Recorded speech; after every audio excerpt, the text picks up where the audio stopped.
Hey there, Knolly Williams here, your success coach. And just this week I was talking to one of my coaching students and we were having a chat and we're talking about her business. And it was a very pivotal moment for me when she identified her problem. This person has been in real estate for a couple of years. She knows that the success is there. She wants to take her business this year to about 250,000 a year. She knows that she has the ability to do it. But I asked her a simple question, and that one question is, what do you think it is that has been holding you back from success? What is that one thing that you lack? And she hit the nail right on the head. I'd been taking notes during her coaching session with all the answers that she gave and what her trajectory was. So many, just like her, so many of you that I've talked to are really on the wrong path when it comes to your ultimate success, your ultimate greatness. She felt like she had to, for example, she felt like she had to work with buyers because that's what she knows best, and that she couldn't get into listings until she had a little bit more experience. All these self-limiting beliefs that we have. And the answer that she gave, she said, you know what, Knolly? The reason why I haven't been able to achieve that level of success is because of my lack of confidence. My lack of confidence. And this is really something that I don't teach on very often, but I thought, there's a wave of truth that's happening in the world today, and I want to be truthful with you guys. That is the reality of your success. You've got to have confidence.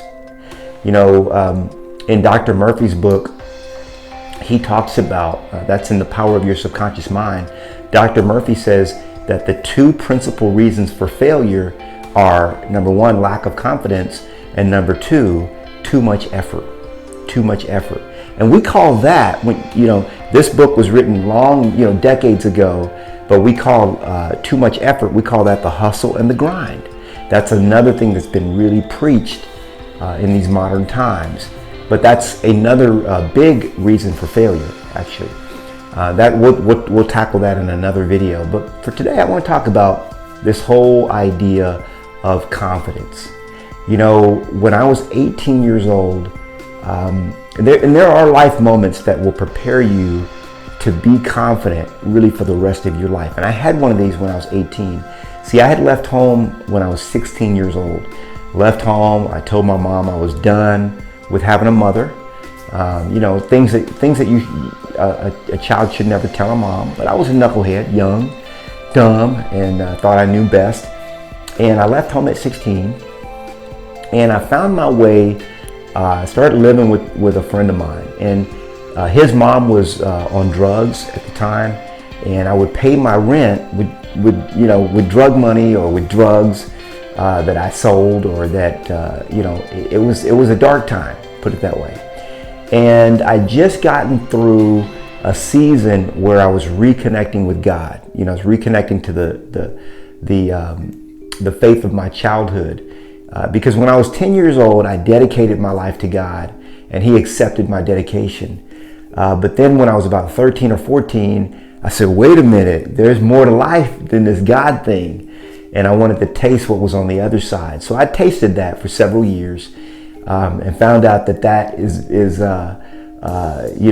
it looks sweet on the front side, but it's very bitter on the back side. So as I went through that phase, and I got back into the phase where I really want to reconnect with the God that I used to love, but I didn't know how to survive. Like, how could I thrive? I didn't know any way of making money except through ill-gotten gain, through illegal means. But I wanted to live righteous. I wanted to be holy. I wanted to be pure. And so I remember praying to God and saying, Lord, I don't know how I'm going to do this. And by the way, did you know that you don't have to know the how? You just don't. But I was real stuck in the how at that time, and I said, Lord, I don't know how to do this. All I know how to do is hustle. I know how to grind. I know how to get out there and get it. And so I remember that there was a profound peace. And I remember God told me, I got you. Don't worry, I got you. I got this. And of course I still worried, but I was like, okay, God's gonna work it out, but I don't know how. So about a week after that little incident, I was at a friend's house, hanging out, just goofing off. And these kids run upstairs and they're like, rubber dub, rubber dub. Back then everybody called me Rubber Dub. That was my street name. And they said Rubber Dub. And I just heard a loud crash outside. And I was like, what in the world is that? And the kids, neighborhood, all the kids knew me. And they came running up and they said, your car. I was like, what's wrong with my car? So I ran downstairs and it was in an apartment. I ran downstairs and ran out to the curb. And there was my car. It was pinned up like this, and a drunk driver had smashed. My vehicle was parked. Okay, it was parked, and a drunk driver had just smashed into the back of my car. And the cars were like this. They were at a V. And back then I had an old Plymouth Fury. I mean, that thing was like a tank. And the driver was drunk, so of course he wasn't hurt. But my car was, it's like the back fender, the back bumper was all the way into the back seat. So that car was done, total, finished. Of course I didn't have insurance on it. And I was like, okay, God, I rededicate my life to you, and now things get worse. I lose my car. How many times have you had it where you dedicate yourself to the Lord, or you make a promise, or you say, God, I'm going to do this, and then things get worse, or they seem to get worse, in the appearance. And here's the reality. A lot of times things have to get what we believe worse before they actually get better. And so I said, okay, well, and what I didn't know at the time was God was stripping away from me everything that didn't serve me, everything that I did not need. Okay, he was stripping that away. I didn't need that car anymore. Why? Because he had a different mission for me. I didn't know at the time. But a couple of weeks later, my uncle came to visit me in Los Angeles. And, I was still kind of like, I reconciled with my mom, but I hadn't moved back home. I left home at 16. I've been on my own ever since. So I'm just, there's some kids that are just like that, and I'm one of them. And I did reconcile with my mom, but I didn't move back in. But we had Thanksgiving dinner. We all got together, my mom, my uncle, everybody. And my uncle made me a proposal. He said, boy, you need to come visit me in Texas. And my my first reaction, I was like, man, I ain't moving to no Texas. I'm an LA boy. I'm a city kid, I don't be around all them cowboys and horses. Now look at me, It's funny how God does it. But he said, no, just come out and visit me. You don't have to move or anything. Just come visit. So I packed an overnight bag. And here was God making a way. See, I really didn't have a place to stay. I was staying from one friend to another, a week here and a week there. But now God gave me a place to stay. My uncle had a nice house in Austin, and came and stayed with him. I had my overnight bag, planned to stay for 2 or 3 weeks. And here's the thing, I've never left. But I want to share one other piece of the story that is so profound, that when I got to Texas, I got really sick. So I'd always had a problem with my tonsils getting infected. And this time I got the flu. And it was bad, really, really bad. So I went to the doctor. The doctor said, man, these tonsils need to go. You need to take them out. So I had my tonsils removed. And so here it is, I'm eating ice cream and, sucking on ice cubes and stuff like that. A couple days after I had my tonsils removed, okay, I wake up in the middle of the night and I'm gagging, I'm choking. There's a fluid that's like blocking me out, choking me out. And then I realized, see, I'm still half asleep. I realized this is blood, I'm bleeding. So one of the stitchings or the sutures had burst open, and essentially the blood was gushing down my throat. Now it's kind of gross, but the blood was gushing down my throat. And it was at a point in my esophagus where I couldn't expel the blood up. It was just gushing downward. So I couldn't breathe. Okay, it was blocking my airway. So I go beating on my uncle's door, bang, bang, bang, help me, help me. And I couldn't breathe, and I'm choking up, and and I'm basically dying with the end result. This was about 2 o'clock in the morning. We couldn't, it was too, it would be too late to call an ambulance. So I was like, I'm done. When you're going through this, all you can do is panic, right? That's it. So my uncle sat me down and he said, listen, calm your breathing. So I calmed my breathing, and he took me through this exercise where I imagined, now this happened very quickly because here I am and I'm trying to be calm because he's telling me to, and I can't breathe. I can barely suck a little air between the blood gushing through my throat. And he said, now I want you to imagine that stitch is healing, that wound is healing. Just imagine it right now. Now, we call this imagination activation. I didn't know it at the time. I didn't know what it was. But I just did what he told me to do because I had no other alternative. And lo and behold, within a few seconds, I'd say maybe 20 seconds, 30 seconds, that wound basically stitched itself back. I don't know what happened, but it closed up. Okay, it healed.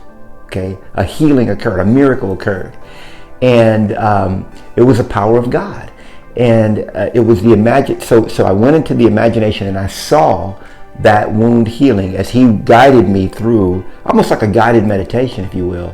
What to visualize. It was a visualization, and he told me to promise that I wouldn't share that, what he had done, and I didn't know at the time what it was. Now I'm learning that it's part of the quantum physics realm. Okay, it's the realm where God plays. But as I could feel the blood slow down. Then it was just a trickle. Then it just completely stopped, and I felt something in my throat like a lump.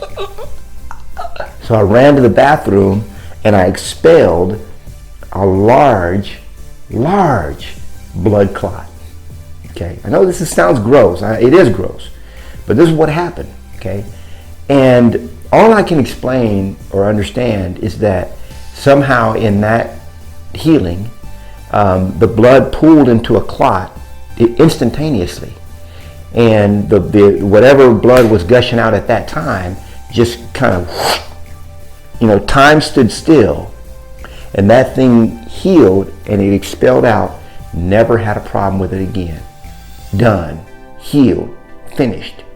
And that's when I came to understand. That was the moment when I came to understand, there's something different than what we've been taught. There's an alternative. There's a different way to believe. There's a different way to know. Okay?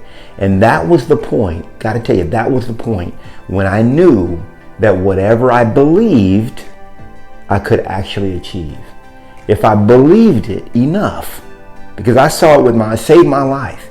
I saw it with my own eyes, felt it with my own body, that if I believed it, it could accomplish, it could be done, it could be achieved.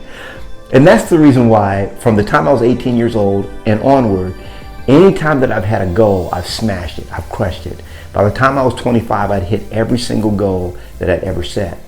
The point of the whole story is belief is what is probably the big thing that's causing you to not achieve your goals. The big thing that's holding you back from the ultimate greatness that God has for you.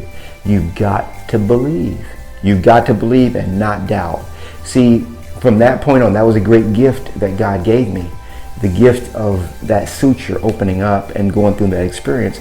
Because from that experience, I realized that anything is absolutely possible. So here's a book, guys, that I highly recommend. It's called The Power of Your Subconscious Mind. And this is by Dr. Joseph Murphy. The Power of Your Subconscious Mind, Unlock the Secrets Within. So I highly recommend that book. But I gotta tell you, belief and lack of confidence is what holds many of my students from their ultimate greatness. Don't let it be what holds you from the greatness that God has in store for you. Hey, I love you. I love you from the bottom of my heart. I hope this has been helpful. And if it has, share it with someone you love. Give it a like, give it a thumbs up, and subscribe to my YouTube channel. I'd love to have you there. If you know anybody in real estate that I can help coach, mentor, and help them reach their ultimate greatness, I've got a free coaching program called Mentorship Masters that I'd love for that person to be part of. But hey, until I hit you on the next one, hope this has been helpful, and I'll see you next time. God bless you.